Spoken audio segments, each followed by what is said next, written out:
with Bev, that was a friend of mine, girlfriend of mine, and Grandma. Elizabeth, Joseph, and I were all crammed in the back seat of Grandma's Oldsmobile. In an attempt at comfort, I removed my dark brown leather sandals that had been through way too much, with sweat, water, probably dirt, and whatever else soaked into them. There was no telling what taking them off in that closed space might do. Not long after their removal, Bev was brave enough to ask, "What is that smell?" Did I want to be embarrassed? Of course not. So I agreed there was a horrible smell, but denied knowing of its origin.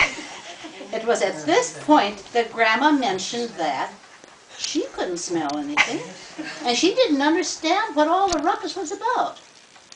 What a relief. Well, a few naps and complaints of the smell getting worse later, we arrived at the hotel.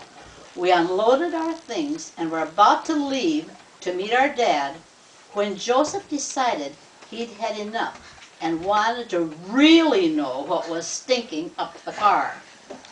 We then proceeded to smell everyone's shoes. Talk about getting up close and personal.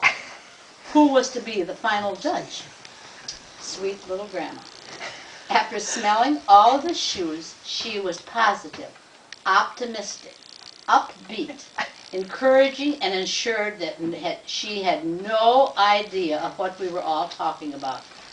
So what was it then that everything smelled except Grandma? Oh, it was my shoes, all right.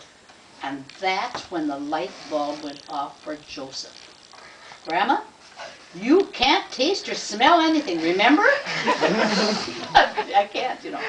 Grandma thanks for a great time, because when we finally remembered that, we all laughed so hard we could hardly stand up. So I remember that. It was a terrible odor.